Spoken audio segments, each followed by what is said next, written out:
हाँ स्टूडेंट्स, मैं गंगाराम आर्य कक्षा 7 व्याकरण सुधा से आपको पाठ 7 संज्ञा पढ़ा रहा हूँ। कृपया आप लोग ध्यानपूर्वक सुनेंगे और समझेंगे। जैसा कि संज्ञा आप जानते ही हो कि जिन शब्दों से किसी प्राणी, वस्तु, स्थान अथवा भाव आदि के नाम का बोध हो उन्हें संज्ञा कहते हैं। संज्ञा के कुछ भेद भी होते हैं। संज्ञा के मुख्यतः 3 भेद होते हैं। नंबर 1 व्यक्तिवाचक संज्ञा, नंबर 2 जातिवाचक संज्ञा, नंबर 3 भाववाचक संज्ञा। अब व्यक्तिवाचक संज्ञा कैसे कहते हैं?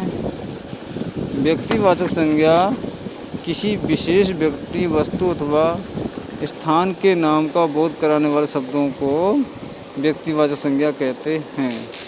जैसे विशेष व्यक्ति, सूरदास, अभिषेक, सुमन, अनुपमा आदि ये विशेष व्यक्ति हैं।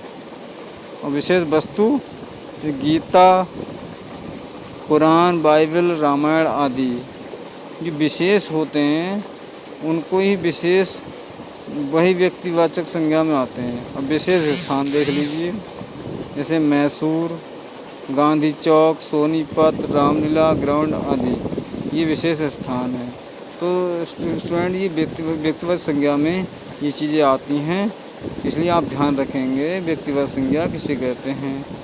अब मैं आपको जातिवाचक संज्ञा पढ़ा देता हूँ। किसी व्यक्ति, वस्तु, प्राणी अथवा स्थान की संपूर्ण जाति को बोध कराने वाले शब्दों को जातिवाचक संज्ञा कहते हैं। जैसे व्यक्ति, माता पिता, भाई बहन, चपरासी, बच्चा आदि। वस्तु मेज, घड़ी, पुस्तक, खिड़की, कंप्यूटर, कलम आदि। प्राणी मछली, तोता, चिड़िया, हाथी, खरगोश, गिलहरी आदि। स्थान बाजार, मंदिर, घर, सड़क, गली, पहाड़ आदि। ये सब क्या है, जातिवाचक संज्ञा में आते हैं। और नंबर 3 देखिए बच्चों, भाववाचक संज्ञा किसी विशेष व्यक्ति, वस्तु, प्राणी अथवा स्थान के गुण, दोष, भाव या अवस्था आदि का बोध कराने वाले शब्दों को भाववाचक संज्ञा कहते हैं।